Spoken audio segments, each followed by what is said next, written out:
Good morning, Hare Krishna, welcome back to my new and fresh vlog. So guys, સરસ મજાના થઈ ગયા છે રેડી જવા માટે મેરેજમાં. બરાબર, મારા કાકાની દીકરીના મેરેજ છે, અમે લોકો રેડી થઈ ગયા છે. નિકેશ ને એ લોકો થોડા લેટ આવશે. હું વહેલા થઈ ગઈ છું રેડી, અને અહીંયા છે નેહા. હેલો, ગુડ મોર્નિંગ, જય શ્રી કૃષ્ણ. રેડી નેહા ફટાફટ આવી છે, હમણાં પાછી જતી રહેશે, ઓર્ડર છે એટલે. હેલો નિશિવ, જય શ્રી કૃષ્ણ. કોના મેરેજમાં જાઓ છો? કોના લગન છે નિશિવ? રૂહી દીદી હમણાં લેશે જોજે. રૂહી દીદી બી આવશે. આમ જો મમ્માને સામુ જોતો. નિશિવને નવી હા બેટા, રૂહી દીદી હમણાં આવી જશે. ચલો નેહા માસીની જોડે જવાનું છે. આપણે હેતલ માસીને બી મળાવી લઈએ. બરાબર, સરસ મજાના રેડી કરી દીધા છે. હેલો, ગુડ મોર્નિંગ, જય શ્રી કૃષ્ણ. અમે રેડી થઈ ગયા છે, બરાબર ને? નિકેશને લઈશ તો આવી બનશે. ચલો નિશિવ, ચલો બાય, જય શ્રી કૃષ્ણ. ગાઈઝ, અમે લોકો પહોંચીએ અને તમને બધું ફંક્શન બતાવીએ. બરાબર, એન્જોય કરજો.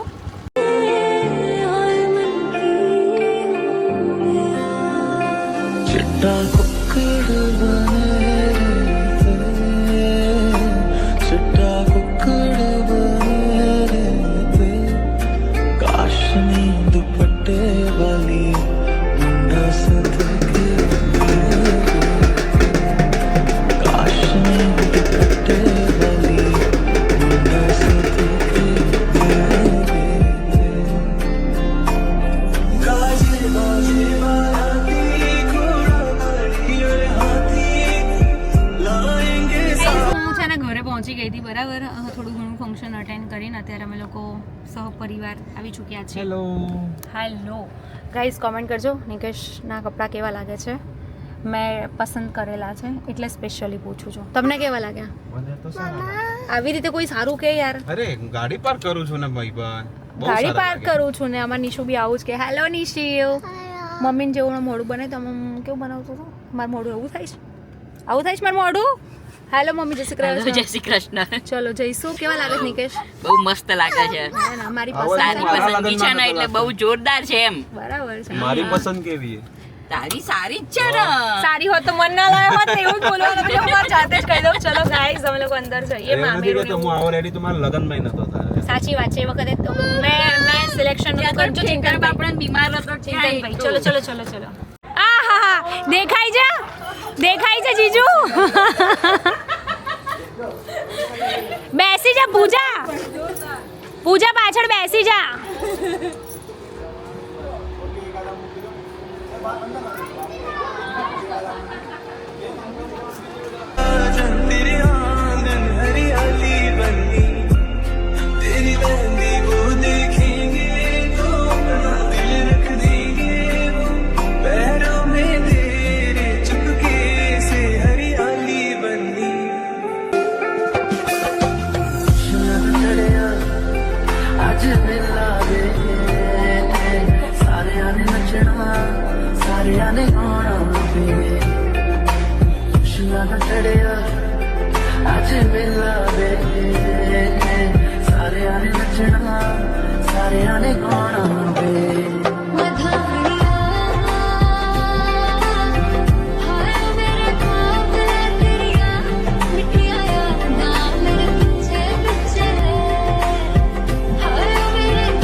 तेरे हाथों के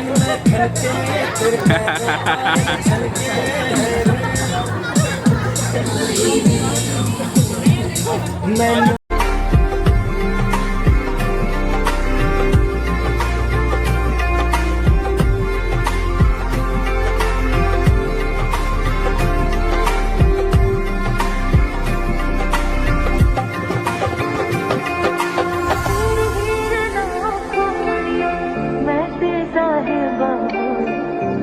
लेके आवे ले जाए, कोई लेके आवे ले जाए। कौन हलावे लिमड़ी ने कौन झुलावे पिपड़ी, भाईनी बेनी लाडकी ने भैला झुलावे। लिमड़ी ने आज डाल झुलावे, लिमड़ी झोला खाए। लिमड़ी ने आज डाल झुलावे, लिमड़ी झोला खाए। आज हिचोड़ू बेनड़ी तार। सुधा मानो, सुधा मानो, सुधा मानो, सुधा मानो मित्र मानो। મને માયા લગાડી રે। કોનો ફોન કોનો ફોન હવે હું બીજો ટાસ્ક આપું છું બરાબર પાછળ છે બધાની મારી અહીંયા છે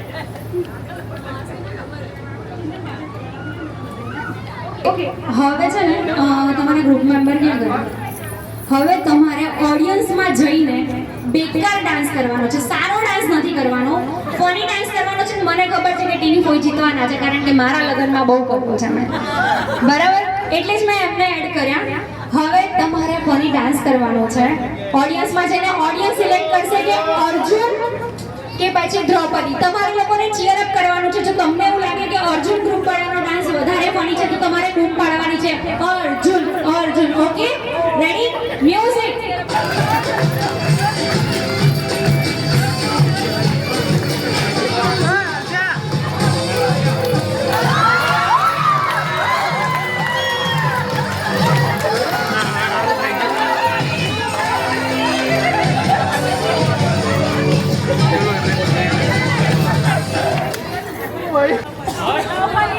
અવાજ નથી આવી રહ્યો દ્રૌપદી શું કહેશો હાર માની લીધી હાર માની લીધી મોટેથી અર્જુન બોલો અર્જુન પણ હું બી નહીં માનતી કે અર્જુન ગ્રુપ જીત્યું હોય બરાબર કારણ કે તમે કોપી કરી રહ્યા હતા પહેલા તો જોરદાર તાળીઓ પાડી દો દ્રૌપદી ગ્રુપ માટે મજા આવી છે તમને લોકોને હજુ આવા જો આ 1 2 લખેલું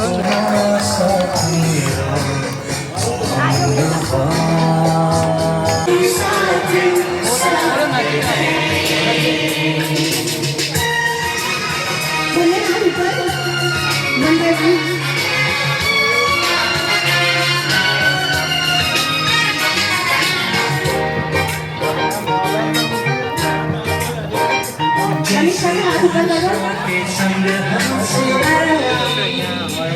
આ ફેમિલીનો ફેમિલી ડાન્સ સારો લાગ્યો તો લોકો માટે પણ જોરદાર તાળીઓ થઈ જાય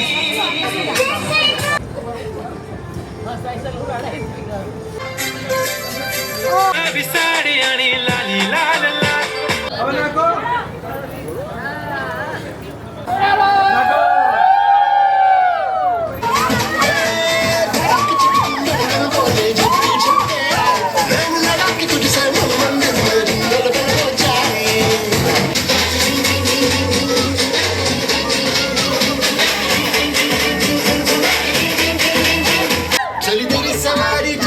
संग चला मैं तेरे वहाँ फैन हूँ बेबी तेरा लगा हूँ पीछे तुम चल तरह चाहे कितना भी डांट छोड़े ना साथ बलवा ये तेरा नाच जिंग जिंग जिंग जिंग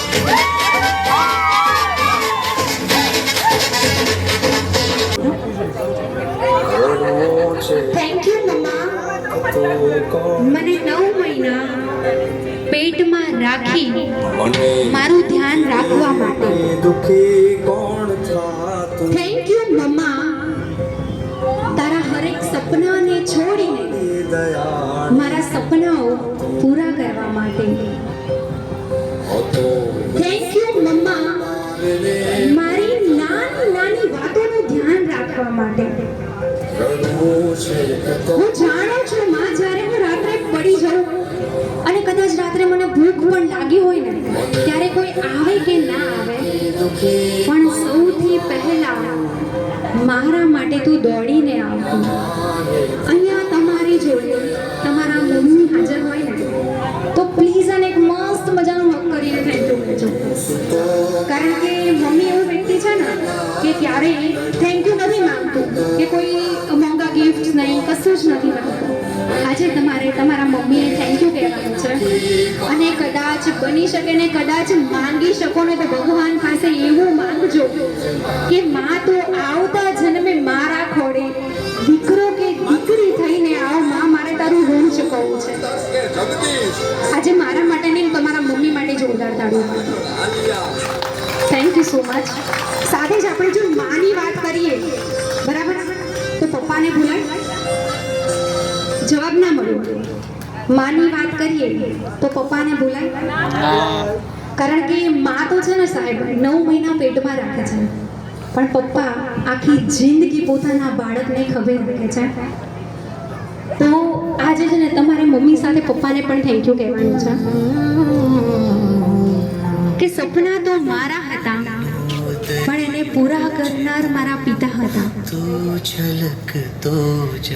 પિતા છે ને સાહેબ લીમડાના ઝાડ જેવા, લીમડાના પાન જેવા, હંમેશા કડવા પરંતુ છાંયડો હંમેશા મીઠું જ આપે. આ જીવન પોતાની ચિંતા કર્યા વગર પોતાના બાળકોનું ધ્યાન રાખતું ને એ વ્યક્તિ એટલે પિતા. ઘણી વખત એવું થયું હશે, જેટલા ભાઈઓ અહીંયા ઊભા છે બરાબર અને જે લોકો બેઠા છે કે ક્યારેક એવું થયું હશે કે બાળકે 1000 ની કે 5000 ની વસ્તુ માંગી હશે ને ખિસ્સામાં 500 રૂપિયા પણ નહીં હોય, પણ ગમે ત્યાંથી લઈને આવે અને પોતાના બાળકની ઈચ્છા પૂરી કરી દે એ પિતા. અને એક નાની એવી લાઈન પિતા માટે કે હારી ચૂક્યો હતો બધુંથી પરંતુ મારી હિંમત બનનાર મારા પિતા. થેન્ક યુ સો મચ મારા શબ્દોને સાંભળવા માટે. થેન્ક યુ સો મચ મારા શબ્દોને વધારવા માટે. અને મારા શબ્દો સારા લાગ્યા હોય તો એક વખત મારા માટે જોરદાર તાળીઓ પડે. Thank you so much. અને જેમ આપણે બધા જાણીએ છીએ પૂજા મારી બેન અને એના કાલે લગ્ન છે બરાબર, તો કદાચ મનીષ કાકા અને કાકી એના માટે કંઈક બોલતા હોત તો એ શું વિચારતા અને શું વાત કરતા હોત. જન્મી હતી જ્યારે તે મારા ઘરમાં મારી એક મોટી ઈચ્છા પૂરી થઈ ગઈ. ઈચ્છાઓ ઘણી બાકી હતી તેના માટે, પણ જોતામાં મારી દીકરી મોટી થઈ ગઈ. થોડો કંટાળો આવતો તેને ભણવાનો, પણ ચોપડા રોજ વાંચતી થઈ ગઈ. નાના ભાઈની સાથે ખૂબ મસ્તી કરે, પણ મોકો મળે તેની ટીચર થઈ ગઈ. બાળપણ તેનું વીતતું ગયું અને તે કોલેજ જવા જેવી થઈ ગઈ. ત્યારે સરકી ગયો સમય હાથમાંથી, ખબર ના પડી મારી દીકરી મોટી થઈ ગઈ. વિશ્વાસ છે જ્યારે કહીશ વેવાઈ નહીં કે મારી દીકરી તમારા ઘરની શોભા થઈ ગઈ. વેવાઈ હસતા કહેશે કે તે ફક્ત શોભા નહીં પણ મારા ઘરની દીકરી થઈ ગઈ. નહીં છોડતા આ મોકો હાથમાંથી. જો તમારી દીકરી હજી નાની જ હોય, ખબર નહીં પડે કે ક્યારે તમારી દીકરી મોટી થઈ ગઈ. Thank you so much.